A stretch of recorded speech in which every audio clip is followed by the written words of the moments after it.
मैं एक जेपीसी अभ्यर्थी हूँ। मेरा मोतीलाल महतो नाम है। ये कंबल लेके क्यों चल रहे हैं आप? हाँ, हम लोग ओढ़ के सोए हुए थे।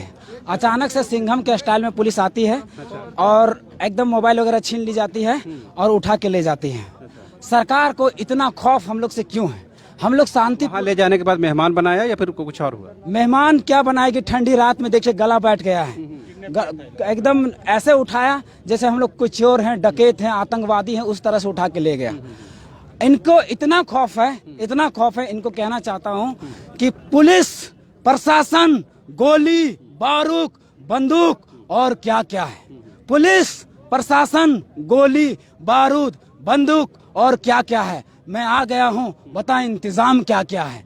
और ये कहता है, मैं कहता हूँ कि लब जुल्म के साये में लब खोलेगा कौन? जुल्म के साये में लब खोलेगा कौन? अगर हम चुप रहे तो फिर बोलेगा कौन?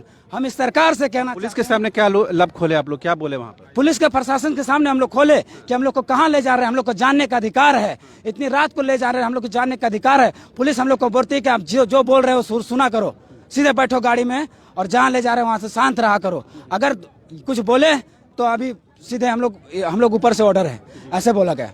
फिर हम लोग ये भी आपके साथ देवेंद्र आनंद महतो भी लगे थे यहाँ पे। देवेंद्र भैया, तो वो आपको और मांझी थाने में उनको भी रखा गया था? और मांझी थाने में हम लोग के साथ था, फिर उनको अलग कर दिया गया। अब कहाँ रखा गया है, कहाँ रात में ही अलग कर दिया गया। कहाँ गए उनको पता नहीं, अभी तक पता नहीं चल रहा है उनको कहाँ रखा गया है। क्या लग रहा क्या हुआ होगा उनके साथ? हमको लगता है उनके साथ टॉर्चर, मानसिक रूप से प्रताड़ित किया जा रहा होगा, शारीरिक रूप से, क्योंकि बेचारे थोड़े दुबले पतले लोग हैं, थोड़ा गरीब गुरबा घर से आते हैं, बिलोंग्स करते हैं। तो हमको लगता है उनको प्रताड़ित करके उनको हम लोग को ये आंदोलन को कमजोर करने का प्रयास किया जा रहा है इस तानाशाही सरकार द्वारा।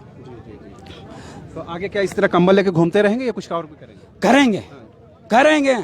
अब इस सरकार को जब तक हम लोग मतलब इस जो जेपीसी को जब तक हम लोग तोड़ेंगे नहीं तब तक छोड़ेंगे नहीं। हम लोग इसी संकल्प के साथ लगेंगे। अब यहाँ पर कंबल वगैरह देख रहे हैं लेकर आए गए क्यों? कौन लेकर? 8-10 साथियों की कंबल है वो मतलब खाने से आप लोग लेकर आए? हाँ, नहीं, हम लोग ओढ़ के सोए हुए थे, वो वैसा ही उठा के ले जाए। हाँ, वही कंबल है। तो वहाँ खाना पीना आप लोग हुआ, चाय पानी हुआ था? हाँ, चाय पानी बिस्किट दिया गया था खाने के लिए। और सत्कार हुआ है वहाँ पर? हाँ, सत्कार तो हुई। पुलिस से कोई हमें शिकायत नहीं है। उन लोगों का शिकायत किससे है? शिकायत हम लोग को अपर प्रशासन से, वो सरकार से है। सरकार ने उनको ऑर्डर दिया, उनको साफ साफ करना था। सरकार का हमारा आदेश है, हम उनका पालन कर रहे हैं। आप हमारे समर्थन कीजिए तो ठीक रहेगा, नहीं तो हम क्या बोला? कुछ बॉन्ड वगैरह लिखवाया गया था छोड़ने? बॉन्ड लिखवाया गया है। देखिए बॉन्ड मेरे पैकेट में है। बॉन्ड मेरे पैकेट में है। क्या लिखवाया गया? लिखवाया गया है कि मुझे यह प्रतीत कराया गया है कि संभव है कि आप परिशांति भंग करेंगे, ऐसा कार्य करेंगे जिससे संभावना है कि परिशांति भंग होगी। इसलिए आपसे अपेक्षा की जाती है कि आप स्वयं अथवा अपने सम्यक रूप से प्राधिकृत अथवा अधिवक्ता द्वारा दिनांक 20/12/2021 को प्रहस्ताचारी न्यायालय को 10:30 बजे इस बात का कारण दर्शाने के लिए उपस्थित हों कि आपसे यह अपेक्षा क्यों ना की जाए कि 1 वर्ष की अवधि के लिए परिसंपत्ति कायम रखने के लिए 10,000 रुपये के बंद पत्र तथा उसी राशि को 2 प्रतिभूतियों के साथ प्रस्तुत करने का आदेश दिया जाए। और इसमें से अनुमंडल पदाधिकारी का साइन है। सदर रांची देख लीजिए। ये देखिए बॉन्ड पेपर है। बॉन्ड पेपर से इन लोगों का हस्ताक्षर लिया गया है और उसके तमाम लोगों से लिया गया ना? हाँ, तमाम लोगों से लिया गया। अभिनव कुमार नाम हुआ आपका ना? नहीं, अभिनव कुमार नहीं, मेरा नाम मोतीलाल महतो हुआ। अच्छा, तो आपका बॉन्ड पेपर कहाँ हुआ? यही है मेरा बॉन्ड पेपर। अच्छा, कंबाइंड है ना ये? हाँ, कंबाइंड, इसी में दिया गया सबको। एक प्रति रखी गई है और एक प्रति हम लोग को दी गई है। जी। तो आपने सुना किस तरह से पुलिस ने उनको वहाँ से रिहा करने से पहले एक बॉन्ड पेपर पर सिग्नेचर भी करवाई है और ये जानकारी लेने की कोशिश की है कि किस मकसद के तहत और किस उम्मीद के तहत ये लोग यहाँ पर पहुँचे थे। अब सवाल ये होता है कि आगे क्या कुछ कार्रवाई हो सकती है, क्योंकि जेपीएससी का जो मामला है वो कहीं कहीं विपक्ष इस मामले को जोर शोर से उठाने में लगा है। यही वजह है कि अभी से थोड़ी देर पहले दीपक प्रकाश हों, भानु प्रताप शाही हों, ये तमाम लोग यहाँ पर पहुँचे थे और तमाम लोगों ने मीडिया को संबोधित भी किया है। अब सवाल ये है कि भानु प्रताप शाही कह रहे हैं कि जो इरफान अंसारी हैं, कांग्रेस के जो जामताड़ा विधायक है, आप भी शुक्ला जी, आप थाने में रात में गुजारे हैं, कैसा अनुभव रहा बताइए?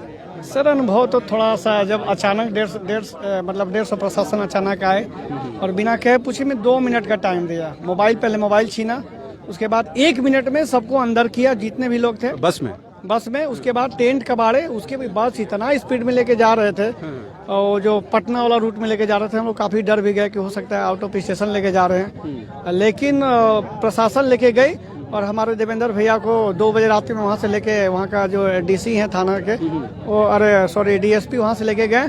लेकिन उसके बाद प्रशासन हम लोग को अच्छा कोऑपरेट की, अच्छा गाइडलाइन की।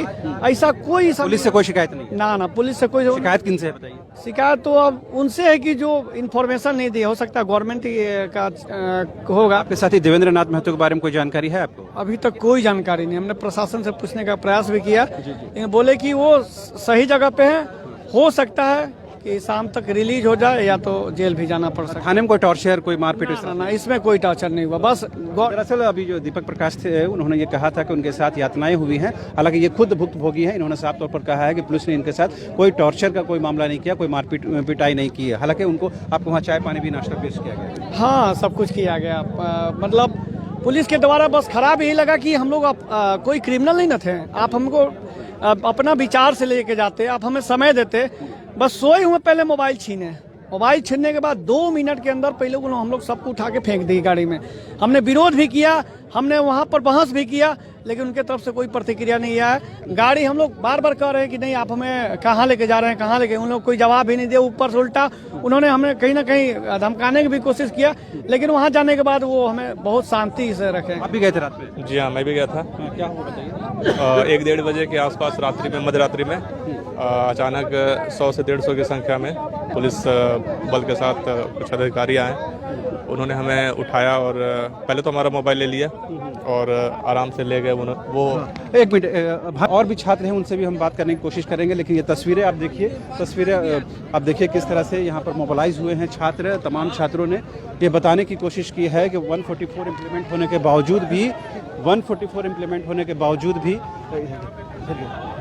बावजूद भी जो छात्र हैं मोबिलाइज हुए हैं। आपके साथी देवेंद्र नाथ महतो अभी तक लापता है, कहाँ है? वही तो नहीं पता चल पा रहा है किस स्थिति में। वो तो खाते पीते भी नहीं है, पता नहीं वो ठीक है कि नहीं है। तो ये कहीं ना कहीं जो है हम लोग के साथ बहुत ही गलत कर रहे हैं। और हम लोग ये इस तरह का अब गद्दारी और बेईमानी और चोरी, एक तो चोर उन लोगों ने किया है और हम लोग को पुलिस जो है वो जगह जगह पे खोज रही है। हम रांची कॉलेज गए, रांची कॉलेज में भी मेरे पीछे में 2 पुलिस, ऑक्सीजन पार्क गए, ऑक्सीजन पार्क में भी 2 पुलिस, जगह जगह पे बस पुलिस फोर्स हम लोग को खोज कर रही है। तो बताइए हम लोग कहाँ जाएंगे? जहाँ पे भी अनजान लोग को भी पूछा जा रहा है पुलिस के द्वारा रोक रोके की क्रांतिकारी है क्या जेपीएससी? लक्ष्मी मैडम, चूंकि आंदोलन जो स्थल था वहाँ पर 144 लगा दिया पूरे एरिया में, अब आपका आंदोलन कैसे चलेगा? अब हम लोग कुछ और जगह चुनेंगे। अब तो मेरा एक ही मांग है सर कि आप 2 जगह 3 जगह क्यों लगा रहे हैं? 144 पूरा झारखंड में लगा दीजिए राष्ट्रपति शासन। अब से नहीं हो पा रहा है शासन, अब तो सरकार से चल ही नहीं पाएगा। एक जगह 2 जगह को टारगेट क्यों कर रहे हैं? इतना बता दे रहे हैं आपके माध्यम से। अगर अभी हम लोग गाँव भी जाएंगे ना, अगर हम लोग प्रचार के लिए भी जाएंगे कि जेपीएससी में ऐसे कर रही है, या गाँव में हम लोग या घर में भी अगर जेपीएससी की बात करेंगे तो जिस तरह से प्रशासन कर रही है, घर से भी हम लोग को उठा के ले आएगा, ऐसा प्रतीत हो रहा है। जी, तो आपने सुना कहीं ना कहीं अभ्यर्थियों में डर और भय है, और यही वजह से तमाम जो छात्र हैं वो मोबिलाइज हुए हैं, एक जगह इकट्ठा हुए हैं। अब आगे की रणनीति यहाँ से बनेगी, लेकिन अभी तक ये अपनी रणनीति का खुलासा नहीं कर रहे हैं। लेकिन एक बात तो बिल्कुल स्पष्ट है कि छात्रों ने ये मान लिया है कि इस आंदोलन को और लंबा करना है। यही वजह से है कि छात्रों ने विपक्ष के नेताओं को यहाँ आमंत्रित किया और वो खुद यहाँ पर आए और प्रेस को उन्होंने संबोधित किया। आपसे थोड़ी देर पहले दीपक प्रकाश, भानु प्रताप शाही और बीजेपी के तमाम जो बड़े नेता है वो यहाँ पर पहुँचे थे। उन लोगों ने साफ तौर पर कहा है कि जो हेमंत सोरेन की सरकार है वो तानाशाही पर उतर आई है, लिहाजा ऐसी सरकार को वो उखाड़ फेंकेंगे। साथ ही उन्होंने कहा कि जो कुछ छात्र ट्रेसलेस हैं उनके बारे में वो जानकारी इकट्ठा करेंगे, पुलिस पे ये दबाव बनाने की कोशिश करेंगे तो ऐसे छात्रों को प्रोड्यूस किया जाए। लेकिन जो छात्र हैं वो कहीं ना कहीं भयभीत हैं, डरे सहमे हैं। अब सवाल ये है कि आखिर देवेंद्र नाथ महतो गए कहाँ? यही वजह है कि जो छात्र हैं वो आंदोलन रत हो गए हैं और कहीं ना कहीं अब ये बताने की भी कोशिश हो रही है कि ये आंदोलन कहीं ना कहीं अब दूसरे मोड़ पर जाता हुआ दिख रहा है। तो ये मनोज यादव हैं, आपसे थोड़ी देर पहले अभी मनोज जी आप बताइए देवेंद्र जी के बारे में क्या जानकारी, कंक्रीट जानकारी कुछ है तो बताइए। देवेंद्र जी के बारे में कंक्रीट जानकारी नहीं है, क्योंकि अलग अलग जगह मैंने सब लोगों को लेकर के रखा गया था। जैसा कि सिर्फ सूचना में वह आप सही है कि गलत सो नहीं जानते हैं, लेकिन जो सूचना मिल रही है कि देवेंद्र जी को लालपुर थाने में रखा गया है। अभी तक वहीं पर है शायद, क्योंकि अभी पूरे पुख्ता अभी जो हमारे पास में आया है क्षण करके वो जो है सो वहाँ पर है। बाकी साथियों को रिहा कर दिया गया, उनको रखा गया, क्या अंदेशा जाहिर कर रहा है? तरीकी जलूल है, बता रहे हैं ना, ये उल्टी गंगा बह रहा। मैं बार बार बोल रहा हूँ कि चोर जो चोरी किया है ओकरा हम बताने गए तो हमरे गिरफ्तार कर दिए। जेपीएससी चोरी किया, बिना कॉपी जांचे पास किया है, ये कॉपी चोरी किया। अभी भी जो इनके पास में 2000 कॉपियां नहीं, कहते 50,000 कॉपी नहीं है, वो चीज उनको पूछना चाहिए। और उल्टे जो है सो हम ही लोगों को गिरफ्तार किया जा रहा है। ये देखिए देवेंद्र नाथ महतो के पक्ष में अब नारेबाजी शुरू हो गई है और तमाम लोग ये चाह रहे हैं कि उनको कहीं ना कहीं प्रोड्यूस किया जाए, जो ट्रेसलेस हो गए हैं उनकी जानकारी प्रॉपर चैनल से छात्रों को दी जाए। तो ये अब वो स्थिति उत्पन्न हो गई है। एक बार से आपको हम ब्रीफ करना चाहेंगे कि अभी तक सुबह से लेकर अब तक यहाँ पर क्या स्थिति बनी है। तो अब से थोड़ी देर पहले भाजपा के प्रदेश अध्यक्ष दीपक प्रकाश यहाँ पहुंचे थे, जो बीजेपी के विधायक है भानु प्रताप शाही। उन्होंने सरकार पर जमकर हमला बोला है, साथ ही ये भी कहा है कि सरकार अपने वादे, अपने कमिटमेंट से पीछे हट गई है। साथ ही भानु प्रताप शाही ने इरफान अंसारी पर तंज कसते हुए कहा कि वो आइटम गर्ल हैं, उनकी बातें इस तरह की है, इससे ज़्यादा उनको और कोई उपमा नहीं दी जा सकती है। साथ ही जो अभ्यर्थी हैं इस बात को लेकर कहीं आशंकित हैं, कहीं ना कहीं अंदेशा जाहिर कर रहे हैं। उनके एक छात्र नेता हैं देवेंद्र नाथ महतो, उनके बारे में कोई जानकारी नहीं है, लिहाजा उनको कहीं ना कहीं प्रोड्यूस करने की दबाव पुलिस पर बनाया जाए, इसकी आग्रह छात्रों ने दीपक प्रकाश से हो या भानु प्रताप शाही से की है। साथ ही आपको ये भी बता दें कि छात्रों ने 29 दिसंबर, जिस दिन सरकार के 2 साल पूरे होने जा रहे हैं, उस दिन सरकार जो छात्रों ने, अभ्यर्थियों ने झारखंड बंद की घोषणा की है। देखने वाली बात यह होगी कि उस दिन बंद कितना सफल होता है, लेकिन फिलहाल ये स्थिति है कि जेपीएससी को लेकर जो माहौल है वो बेहद गर्म है। अब देखने वाली स्थिति ये होती है कि सरकार से किस तरह निपट पाती है। कैमरा पर्सन हृदय के साथ रांची से न्यूज़ बाय स्कोप के लिए शाहनवाज।